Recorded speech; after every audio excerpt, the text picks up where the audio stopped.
first, tell us who you are and when students will first encounter you here at SCO. Great. Hi, I'm Dr. Schnell, and you are going to see me when you get to your second semester of first year in the spring, where I will teach you your first course in practice management, as well as a course in ocular motility. Which part of your classes is the most fun to teach? I like a lot of the different aspects of teaching didactic coursework, but I think for me the most fun is when we get through some of the background information and really get to start talking about how that information correlates to clinical cases and people that you'll see when you get into the clinics and into your career. What is a talent that you have that most people don't know about? I think probably the most interesting talent that I have is that I'm relatively fluent in Swedish. I lived over in a town north of Stockholm for about a year before I started here at SCO as a student, and I had to learn that language. What's something you would consider yourself to be pretty bad at? Oh, any kind of sports. Don't ask me to play anything. I can talk about it and I'm a big fan, but I can't play. What is the nicest thing a student has ever written on one of your evaluations? You know, I think it's really kind of amazing that SEO students are really generous with evaluations.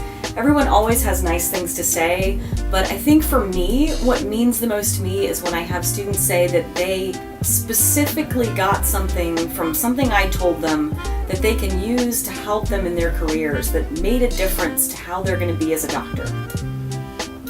What's the funniest prank you've ever experienced? Maybe I shouldn't say this. When my sister and I were young kids, maybe it's not the funniest thing in the world, but it was funny to us. For April Fool's Day one year, we snuck into the kitchen and put a rubber band around the sprayer hose on my mother's sink.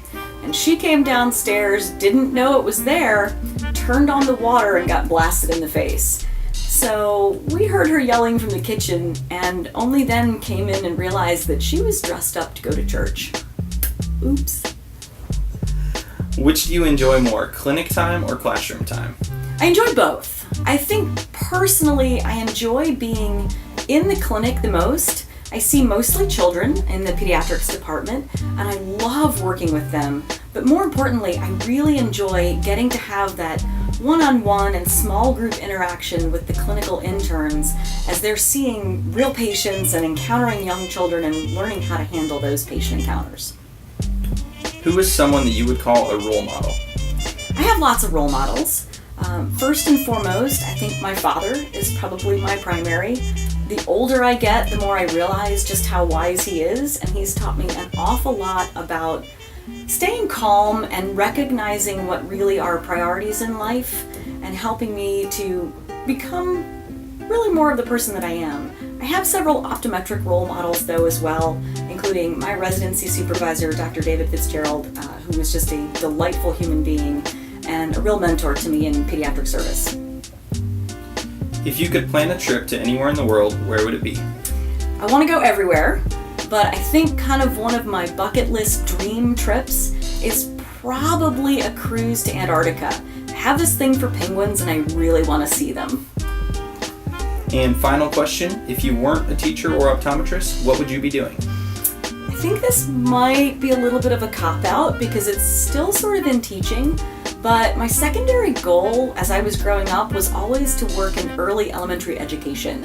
So I think if I wasn't here or in optometry, I'd probably be teaching first or second grade. Okay, that's it. Thank you very much. Thank you.